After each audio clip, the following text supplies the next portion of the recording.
사람은 두 마음을 가지고 있습니다. 한 마음은 하나님을 향한 마음이 있고 또 다른 마음은 세상을 향해 있는 마음이 있습니다. 야고보는 믿음이 없고 의심하는 사람을 두 마음을 품은 사람이라고 말을 하고 있습니다. 야고보서 1장 6절부터 8절에서 이렇게 말합니다. 조금도 의심을 품지 말고 오직 믿음으로 구하십시오. 의심을 품는 사람은 바람에 밀려 흔들리는 바닷물결 같습니다. 그런 사람은 아예 주님으로부터 아무것도 받을 생각을 말아야 합니다. 의심을 품은 사람은 마음이 헷갈려 행동이 불안정합니다. 그러면서 야고보서는 4장 8절에서 이렇게 말합니다. 하나님께 가까이 하십시오. 그러면 하나님께서 여러분에게 가까이 오실 것입니다. 죄인들은 손을 깨끗이 씻고 두 마음을 품은 자들은 순결한 마음을 가지십시오 라고 말씀하고 있습니다. 또한 빌립보서 2장 5절은 이렇게 말합니다. 여러분은 이런 태도를 가지십시오.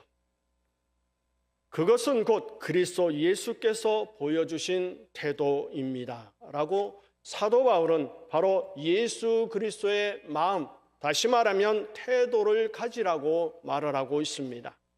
이 태도는 하나님을 사랑하고 이웃을 사랑하는 마음입니다. 또한 하나님의 섭리와 뜻을 이루려는 마음이라고 볼 수 있습니다. 이것은 바로 예수님을 본받아 예수님의 제자로 살아가려고 하는 마음이라고 또한 말할 수 있습니다. 그러기 위해서 우리는 세상에서 하나님의 은혜를 드러내야 합니다. 우리는 이웃과 세상에 그리스도의 인격을 구체적으로 행동으로 나타내어야 합니다. 오늘 본문은 이웃과 세상을 향해 나타내야 할 그리스도인의 태도와 행동을 말하고 있습니다. 여러분은 일터에서 맞닥뜨리는 사람들과 이웃들 그리고 친구들의 삶을 변화시키고 싶습니까? 그렇다면 본문에 담겨진 실제적인 이 교훈을 듣고 실천해 보시길 바랍니다. 본문에서 발견하는 원리들을 실천에 옮긴다면 세상이 여러분을 볼 때 바로 진정한 하나님의 자녀를 발견하게 될 것입니다. 그렇다면 우리가 먼저 생각할 것은 바로 그리스도인의 태도라고 볼 수가 있습니다. 사실 우리 그리스도인의 태도나 행동에 오늘 주는 말씀은 우리가 실천하고 할 수 있고 태도가 바뀌기가 쉬운 것은 아닙니다. 그런데도 불구하고 오늘 말씀은 우리에게 태도가 바뀌라고 이야기하며 행동을 바꾸라고 이야기하고 있습니다. 오늘 본문은 9절에서 시작된 말씀이 이어지고 있는 것을 봅니다. 9절에서 바울은 사랑엔 거짓이 없나니 라고 말함으로써 오늘의 말씀의 주제를 이야기하고 있습니다. 이 부분 전체가 말하는 것은 형제와 자매들에게 그리고 세상에서 뿐만 아니라 원수들에게까지도 은혜를 베풀어야 한다라고 하는 것을 말하고 있습니다. 여기서 중심적인 단어가 뭘까요? 하나님의 사랑이라고 하는 것입니다. 이 하나님의 사랑은 우리의 내적인 태도와 외적인 행동의 결정 요소라고 볼 수가 있습니다. 하나님의 사랑이 우리에게 동기를 부여하고 있습니다. 뿐만 아니라 하나님의 사랑은 우리가 세상을 향해 올바른 태도를 가지도록 만들어 줍니다. 뿐만 아니라 하나님의 사랑은 우리가 세상을 향해 올바른 행동을 보여주도록 만들어 갑니다.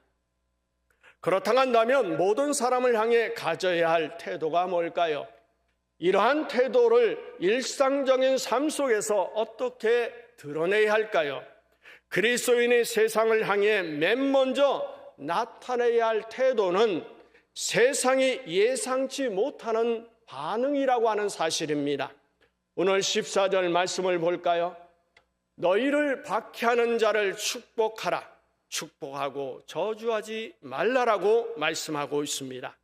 만약 우리가 예수 그리스도를 믿는 사람이라고 한다면 한 가지 분명히 닥쳐올 것이 있습니다. 그것은 세상의 핍박이라고 하는 것입니다. 사실 성경은 우리가 경건하게 살려고 하면 핍박을 받아야 한다라고 말씀하고 있습니다. 예수님께서는 선지자들의 핍박을 당한 것처럼 너희들도 핍박을 당할 것이라고 말씀하셨습니다. 이 핍박은 여러 가지 형태로 우리에게 옵니다. 분간하기 힘든 핍박도 있고 명백하게 우리가 알 수 있는 핍박도 있습니다. 친구들로부터 소외되는 핍박을 받을 수도 있으며 동료들과 사람들 앞에서 공공연하게 조롱을 받을 수도 있습니다. 오늘날 세계 어느 곳에서는 그리스도인들이 정부에 의해 공개적으로 핍박을 받고 있습니다. 그뿐일까요?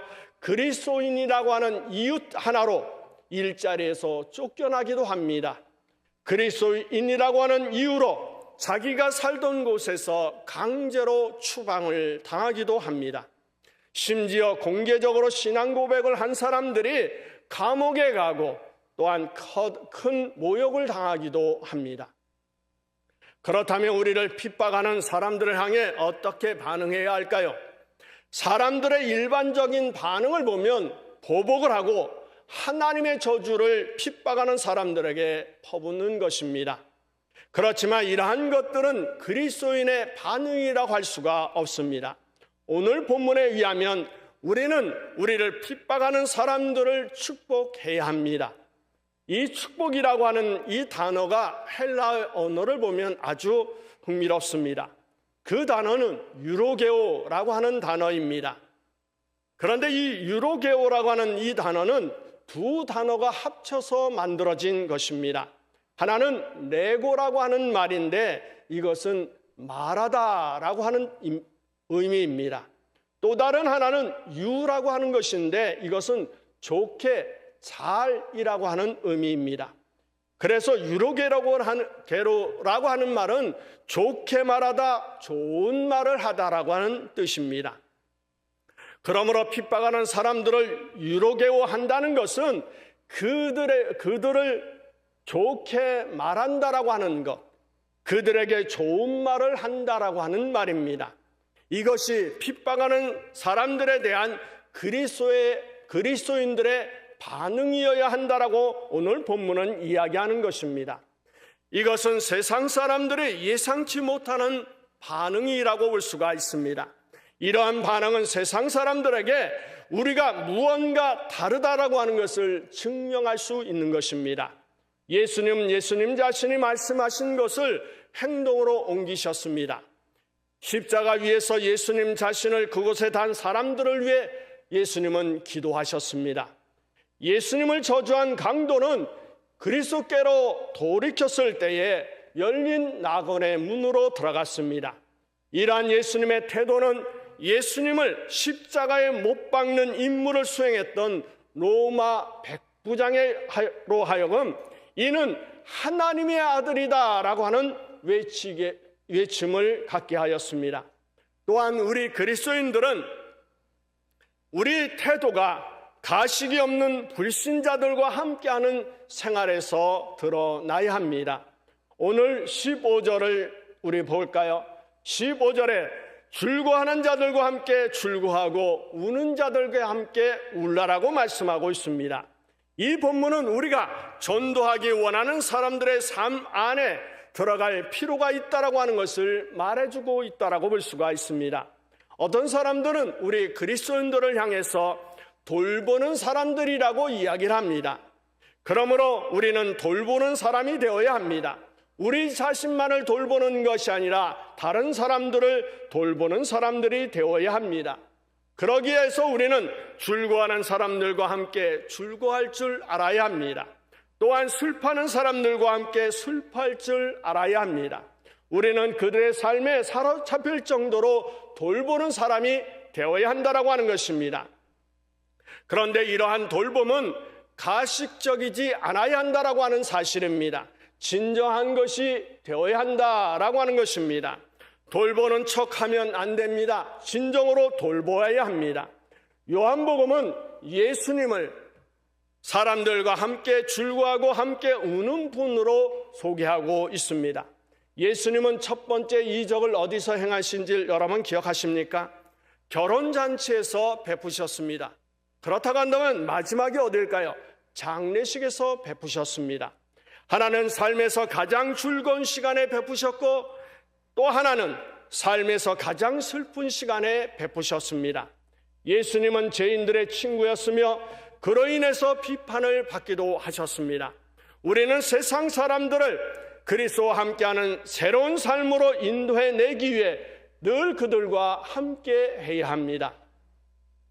그렇기 때문에 겸손이라고 하는 것은 진정한 그리스도인이 불신자들을 향해 가져야 할 또 하나의 태도라고 볼 수가 있습니다. 우리 16절을 다 같이 읽어볼까요? 서로 마음을 같이하며 높은 데 마음을 두지 말고 도리어 낮은 데 처하며 스스로 지혜 있는 채 하지 말라. 본문에서 교훈하는 것은 아주 명백하고 단순합니다. 그게 뭘까요? 교만하지 말라라고 하는 것입니다. 교만이라고 하는 것은 진정한 그리스도인의 인격에 반대되는 것입니다. 진정한 그리스도인은 결코 교만할 수 없다라고 하는 것을 이야기하는 것입니다. 예수님은 마태복음 11장 29절에서 말씀하십니다. 나는 온유하고 마음이 겸손하니 나의 멍에를 메고 내게 배우라. 그리하면 너희 마음이 쉼을 얻을 것이라고 말씀하고 있습니다. 그러므로 우리 그리스도인들은 축복하는 태도를 가져야 합니다. 또한 돌보는 태도를 가져야 합니다. 겸손한 태도를 가져야 합니다.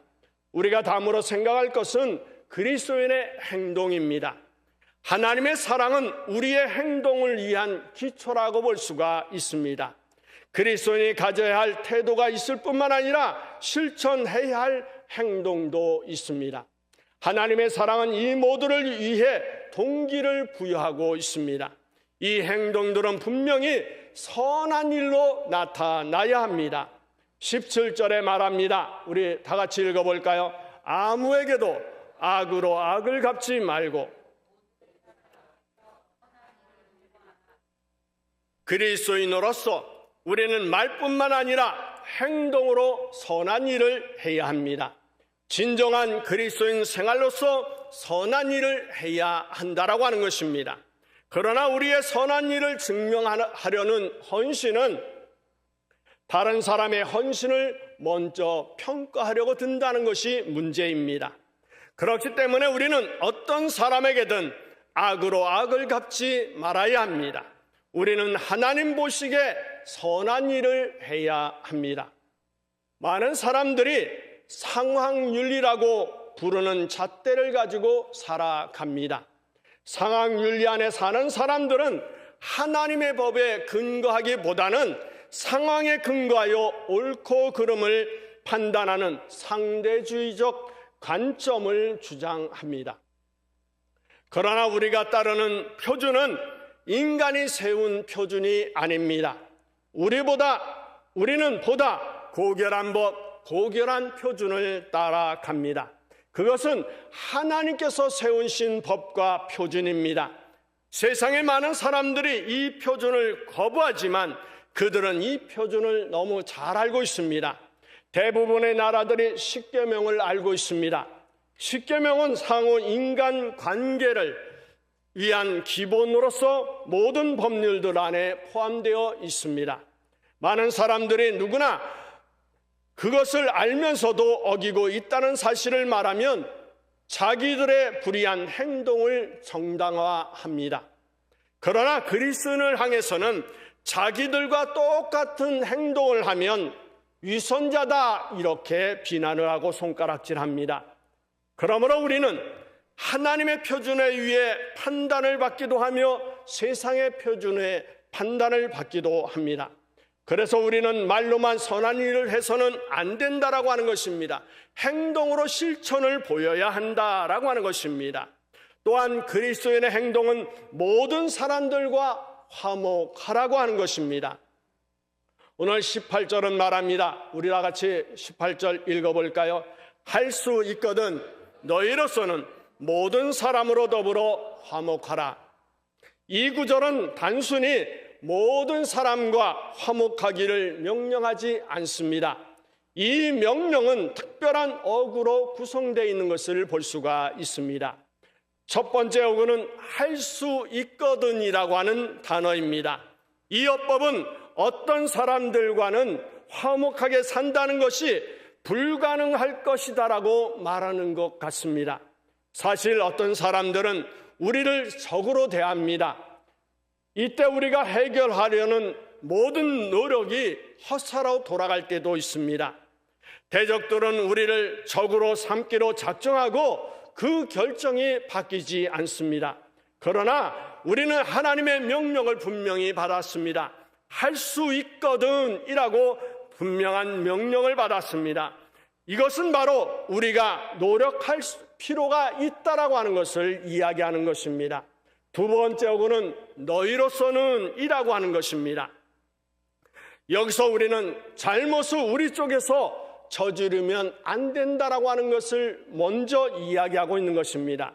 다른 말로 하면 우리가 할 수 있는 것이 있다면 행동으로 옮겨야 한다라고 하는 것을 이야기하는 것입니다. 바로 이것이 사사롭지 않은 화목을 이루라고 하는 의미라고 볼 수 있습니다. 이렇게 부르는 이유가 있습니다. 우리가 화목을 이루는 것은 우리가 화목하기 원하는 사람들의 역량으로부터 자유해야 하기 때문에 그렇습니다. 그들이 어떤 감정과 행동으로 우리를 대하든지 우리는 그들과 화목하려는 노력을 해야 한다라고 하는 것을 여기서 이야기하는 것입니다. 그렇게 하라고 하나님께서 명령하셨기 때문에 우리는 상대방의 적대적 행동에 상관없이 화목하기 위해 행동해야 한다라고 오늘 본문은 이야기하는 것입니다. 어떤 상황에서도 피스메이커가 되라고 하는 주님의 명령에 순종해야 한다라고 하는 말씀으로 해석할 수 있습니다. 그리고 우리 그리스도인들은 복수하지 않는다는 것을 포함하고 있습니다. 19절의 말씀을 우리 다 같이 읽어볼까요? 내 사랑하는 자들아 너희가 친히 원수를 갚지 말고 하나님의 진노하심에 맡기라. 기록되었으되 원수 갚는 것이 내게 있으니 내가 갚으리라고 주께서 말씀하시니라.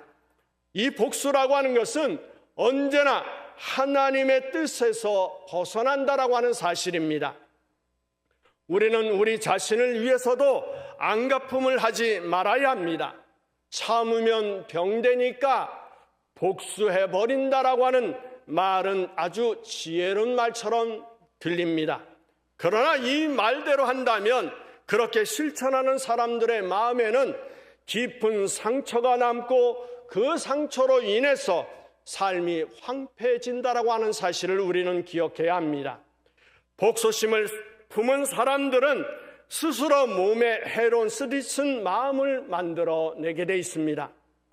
그러한 쓰디쓴 마음은 암으로 발전되고 나중에는 결국 죽게 되고 맙니다. 미움은 복수를 이루는 길입니다. 그러나 우리는 미움과 복수심을 하나님의 손에 맡겨야 합니다. 오직 하나님만이 행동뿐만 아니라 동기들을 판단하십니다.